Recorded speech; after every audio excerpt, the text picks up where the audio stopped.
Today from the global lane, blue wave or blue media hype. Democrats on a roll. Up next, FISA report and Trump impeachment Christmas present. New record set for the U.S. economy. Good news or bad news for Americans and the upcoming Christmas shopping season. Witches cast spells against President Trump. The Jezebel spirit that's harming America. And beyond debauchery, drag queen depravity in New York City. And it's all right here on the global lane. Democrats are emboldened after a big election victory in Virginia. For the first time in a generation, their party controls the levers of power in the Commonwealth. And in Kentucky, their candidate for governor declared victory over Republican Governor Matt Bevin. A bellwether for 2020? Well, Democrats are now setting their sights on recapturing the U.S. Senate and the White House next year. Mark Short is Chief of Staff for Vice President Mike Pence. Mark, thank you for being with us. I'm assuming you're telling Democrats not so fast. How bad was this election result for Republicans and the president? Gary, I think that you look at Mississippi and Kentucky, and Republicans won 5 of the 6 top statewide elections. You go further down, and I think it was 13 of 14 when you include all the state auditors and treasurers. So the reality is that I think Democrats will focus on the governor's race, and if they use that to pursue additional endless investigations and justification of what they're doing in Washington, D.C. is working, you know, I think that's going to hurt them a lot in 2020 because the American people are frustrated. They're tired of endless investigations. They want Congress to do the things they promised they would do. And in reality, in 2018, when Democrats took control of the House, they made a lot of promises to the American people. They promised they'd work with this administration on drug pricing. They promised they'd work with us on immigration. They promised that they would find better solutions on a large number of issues, including trade. And yet today, there's absolutely zero that Americans have to show for Democrat leadership. All they've pursued is one investigation after another and actually not delivered anything for their constituents. And now we're moving to open hearings in the impeachment inquiry. Do you expect Democrats will drag this out in an effort to further damage the president, or will they risk taking an impeachment vote, which may actually help improve the president's favorability ratings? You know, Gary, my assumption is that they're going to pursue, they've been pursuing impeachment for quite some time, ever since, in fact, this administration was inaugurated. And I think that right now you have an impeachment trial that's in search of justification for what they're doing. And so I think this will probably drag out through December. My assumption is they'll probably have a vote in the House in December. And if it moves to the Senate, that would happen in January. But again, I think that what we hear from constituents time and again is to say enough of the endless investigations. What is this really about? When you step back for a second and say that all of the money that was appropriated by Congress was provided to Ukraine within the time it was supposed to be provided. Allegations of a cover-up when the president provided the entire transcript for all Americans to read for themselves. The president of Ukraine, Mr. Zelensky, himself said he felt no pressure whatsoever. Ultimately, there was no investigation that we know of launched by Ukraine into the Biden family. So any sort of notion of a quid pro quo when the money was released, I think, falls flat. So the reality is, again, this is an impeachment that's continually in pursuit of a justification. And I don't think that's what the American people wanted. I don't think that's what our founders intended when they created a process for impeachment. There's never been such a partisan impeachment as the one that we're enduring right now. And any day now, Mark, the Inspector General's FISA report will be made public. And that, of course, is about possible abuses by the Department of Justice and the FBI in obtaining those warrants to monitor the 2016 Trump campaign. So how damaging do you expect that report to be? You know, Gary, that's something that we don't have insight into, but I do think that the American people have a right to know whether or not people inside the Department of Justice were pursuing political purposes and whether or not they politicized investigations in pursuit of FISA warrants. And I think that that's very important for all of us to know. Turning overseas, I've got to ask you about Syria policy, because a lot of Christians feel the president made a mistake there by announcing a pullout of U.S. troops, and they think he's putting too much emphasis on protecting oil instead of Kurdish and Christian lives there. So what can you say in defense of the administration's policy and assure our viewers that Christians are being protected by the United States in northern Syria? Well, Gary, the Kurds have been tremendous allies to our efforts overseas, and they've helped us to eradicate all of the ISIS caliphate in their territory. The reality is that when we went into Syria, though, the the recommendation of our armed forces was that we wanted to partner with the Kurds in that mission. But it was not something that said we're going to be there forever. And the reality is that we negotiated with Turkey and Syria a ceasefire that, in fact, the Kurd forces and the general of the Syrian Defense Forces applauded because it allowed his troops the opportunity to evacuate safely. To date, what we've seen are some initial skirmishes, but so far that ceasefire is holding. As I said, the Kurds expressed their gratification to this president because they said it actually allowed them to evacuate out of a very dangerous area.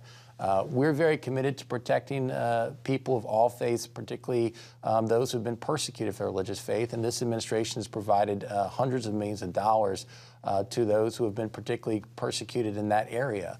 But this president, you know, when he goes to Dover Air Force Base and receives the families, receives the bodies of fallen soldiers and meets with the families, and when I've been there with the vice president when he's been through the same exercise, I think it's hard to explain to those families that your son or daughter died protecting basically a safe zone between Turkey and Syria.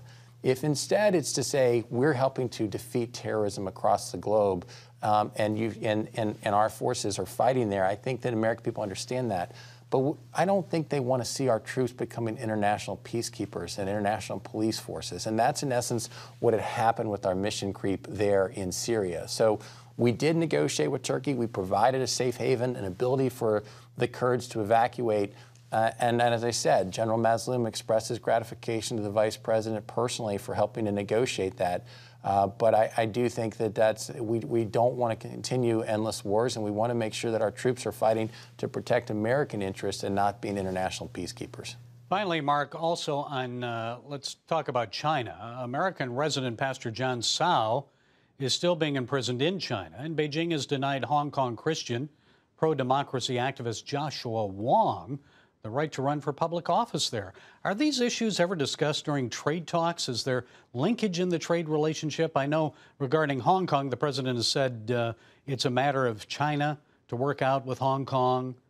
Well, you know, I think I'd encourage your viewers to go and look at the speech that the vice president gave just 2 weeks ago on China that he delivered here at the Wilson Center in Washington, D.C., in which he very expressly talked about the situation in Hong Kong as well as Taiwan, as well as the persecution of Christians in China. It's of great concern to our administration, and I don't think any administration has been tougher on China than this current one. I think Republican administrations alike for the last couple decades believe that if we just let China into the World Trade Organization, we begin to trade with them, other freedoms will flow. That has not happened. We've continued to see significant persecution of Christians and Uyghur Muslims in China. This administration has spoken out on it and, in fact, has provided sanctions against China for that persecution and denied visas to Chinese wishing to travel here to the United States. So we have taken steps. I think that we also encourage, though, Gary, that there have been progress in the trade negotiations, and we hope that that continues. But it doesn't mean that we're going to turn a blind eye to the persecution of Christians in China.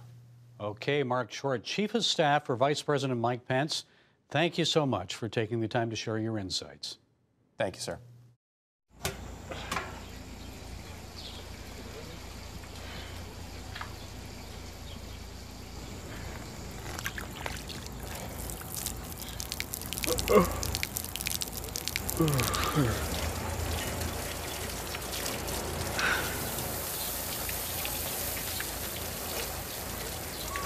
Life is better with a good night's sleep. Get your free DVD or booklet of Protect Your Sleep as the world watches from the outside. It's a big diplomatic tug of war here in the Middle East. Go inside the story with Jerusalem Dateline. Israeli archaeologists are talking about a discovery that could change the thinking about the Temple Mount. Join CBN Jerusalem Bureau Chief Chris Mitchell and get the biblical perspective on the events shaping the world. What starts in Israel then ends up going to other places. Watch Jerusalem Dateline Friday night at 9:30 on the CBN News Channel. Life. It's meant to be lived fully. Jesus said it. I came to give you life. Life to the fullest. Life in your family. Life in your finances. Life in your body, mind, and spirit. Life in your everyday.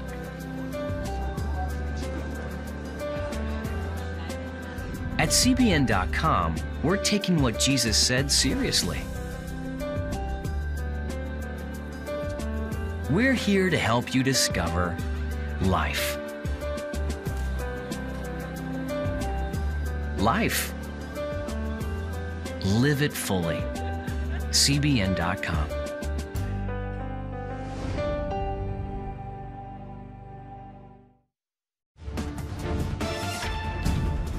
The U.S. government set a couple of new records under Donald Trump for the fiscal year ending September 30th, 2019. The good news, federal tax money collected amounted to more than $1.7 trillion. The bad news, the government ran a deficit of $948 billion for the fiscal year. Well, here to set us straight on this is Dr. Michael Busler. He's professor of finance and a public policy expert at New Jersey's Stockton University. Dr. Busler, always good to see you. So, two records here, good news, bad news. What do you make of it? What's most disturbing is that the deficit was nearly $1 trillion, and that's about 25% higher than it was last year. So we have to get the deficit down. The total of all deficits, the public debt, is approaching $23 trillion. So we have to get the deficit down as close to balance the budget as possible. The question is, how do we do that? First, let me start off by saying the tax cuts passed in 2017 into effect in 2018, tax cuts did not cause 1 penny addition to the deficit. Let me repeat that. The tax cuts did not add 1 penny to the deficit. So why do I say that? Total tax revenue in 2018 was greater than total tax revenue in 2017. And for the fiscal year 2019, as you point out, revenues were a record high and greater than 18. So the tax cut did not add to the deficit. Why is the deficit so high? Because government spending increased tremendously. Now let's take a look at that and what we can do to reduce government spending. The reason it's so difficult is Social Security, Medicare, and Medicaid account for about 60% of the federal government spending. And especially during a political election year, that's going to be nearly impossible to reduce. Of the spending remaining, roughly, half of it goes to defense spending and half of it goes to domestic programs. President Trump realized that the military had been decimated under the prior administration, and as a result, he had to increase spending on the military. The Democrats who control the House of Representatives insisted that for every dollar you increase military and/or defense spending, you also increase domestic spending. So both of those ended up going up also. How critical is it then that we reduce this out of control spending? What do we do? Okay, so what do we do? It's a very difficult problem. I believe President Trump will wait until after the 2020 election. He hopes he'll be reelected, and he hopes his coattails will be strong enough to give him, the Republicans, a majority in the House of Representatives and a bigger majority in the Senate. So when that happens, how are they going to cut spending? Since the entitlement programs are more than 60% of spending, that's what we're going to have to go after. Now, if you take a look at Social Security, Medicare, et cetera, there are no good solutions to reducing spending there. There are no good solutions. Were those ever meant to be permanent programs, both of them? Well, they were, but not for as long a period as people are collecting. So if there are no good solutions to a problem, the next best thing is to look for the solution that's the least bad. And that solution will be to raise the age of when you can collect both Social Security and Medicare. And the reason that makes sense is in the mid-1930s, when they passed Social Security, people collected at 65. On average, they lived to be about 67. So they only collected for a couple years. In the mid-1960s, when they passed Medicare, and you can collect at 65, the life expectancy was 70, so you only collected for about 5 years. Today, you still collect Medicare at 65, Social Security is up to 66 or 67, but people are living a lot longer. Life expectancy today for males is 76, For females, it's 81. Some futurists think that as medical science continues to advance, people will live a lot longer in their 80s, 90s, and well over 100. Well, there's no way you can work for 40, 45 years and then try to collect benefits for another 40 or 45 years. Yeah, it simply won't. That's unsustainable, is it not? So finally, we're running out of time here. The S&P reached an all-time high. The Fed cut interest rates again. Consumer confidence is higher than expected. What do you see happening then as we close out 2019 and move into 2020? So the economy was just starting to grow in 2018, and the Federal Reserve essentially choked off growth because they raised interest rates 8 times between the end of 2016 and the end of 2018. They realized they made a mistake.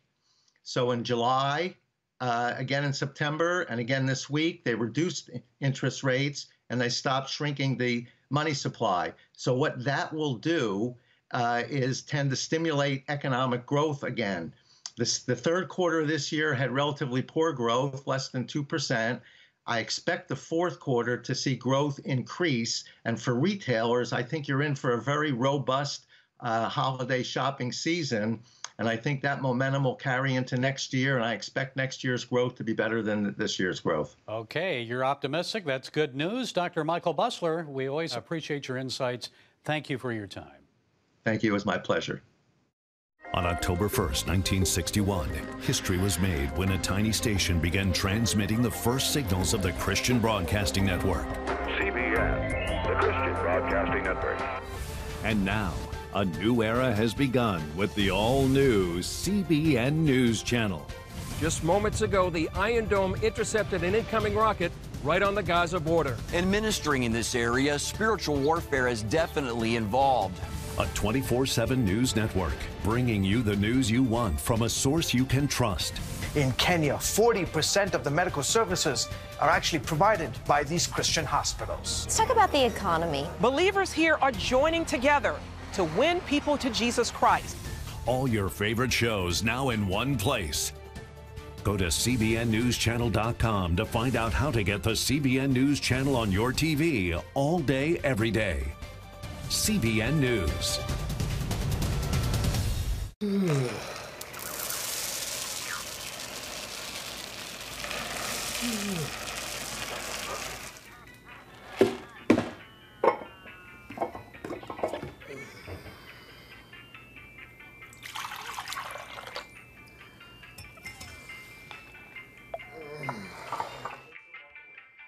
Life is better with a good night's sleep. Get your free DVD or booklet of Protect Your Sleep today. Life. It's meant to be lived fully. Jesus said it. I came to give you life. Life to the fullest. Life in your family.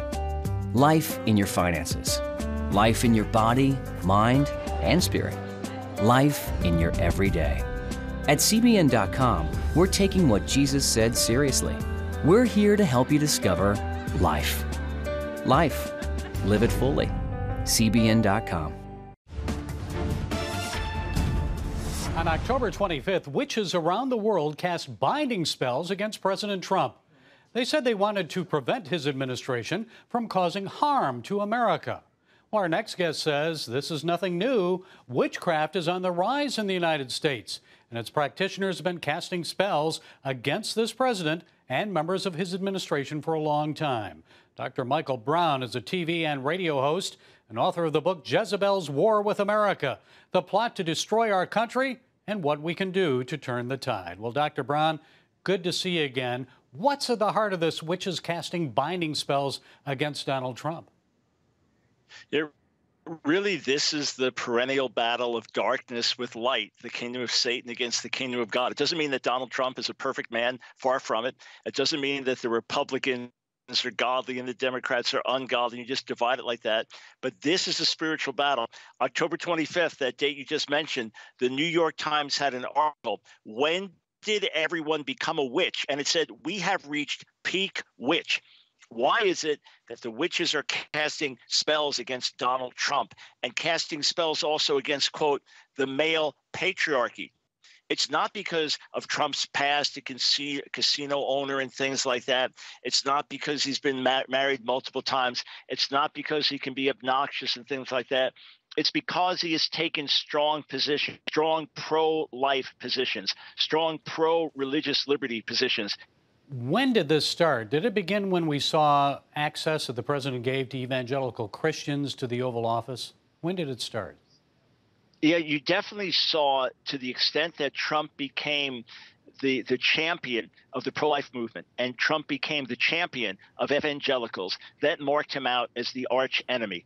And then when he shockingly defeated Hillary Clinton, something that people thought was utterly impossible to happen, and then when he stayed true on his pronouncements, when you get to the Supreme Court, I mean, that's when the battle got so visible with Neil Gorsuch, then even more with Brett Kavanaugh. When Roe v. Wade was threatened, that's when everything really started to explode.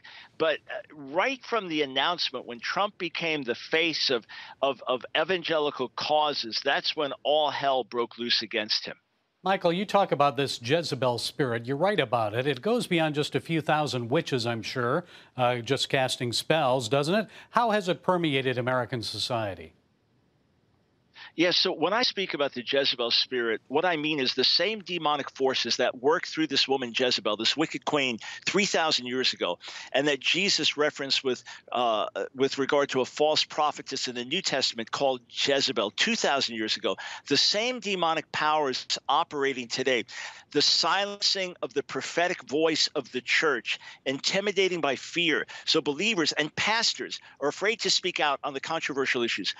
Look at the larger attack on the family, the war on gender, distinctions between male and female, where if a man just wants to be a good, godly husband and father and leader of his home, that's now toxic masculinity. Even gender confusion with men becoming women and women becoming men.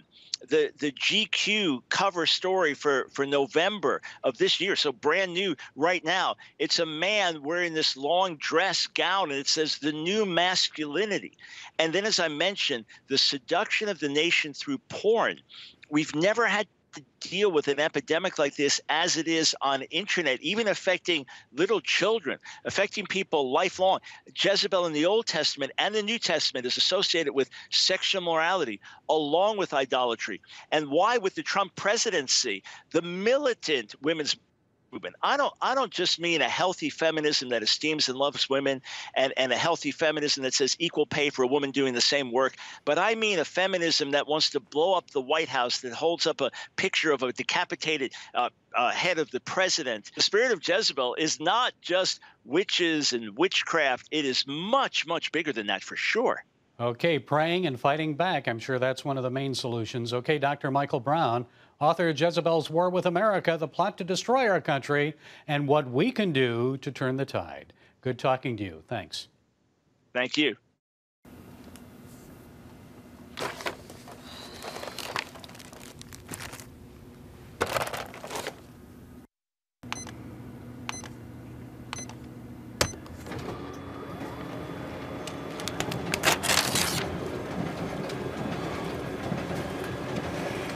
Life is better with a good night's sleep. Get your free DVD or booklet of Protect Your Sleep today. I'm Ephraim Graham, and this is Studio 5. Cruise with me as I discover the good things happening in the world of music, sports, television, and movies. The fact that Ryan Coogler was going to be directing the film, I knew that something special was going to happen. We'll chat with artists at the forefront of entertainment and explore the connection between popular culture and faith. I asked my pastor, I said, well, does that mean I'm supposed to be a preacher? He says, well, no, you already have a pulpit. Watch Studio 5 Wednesday night at 9:30. Remember for a moment what it was like to be a child. You believed every story you were told. You saw a world full of endless possibilities. What stories will the world's orphaned and at-risk children believe? We believe the Bible tells the only story truly worth believing. We believe that every child should have the opportunity to dream. The chance to take challenges and turn them into possibilities. The chance to stand on the promises of God, to recognize their place in the greatest story ever told. They have their whole lives ahead of them. Theirs is a world of endless possibilities. They are looking for a story to believe. We will tell them that story. Will you join us?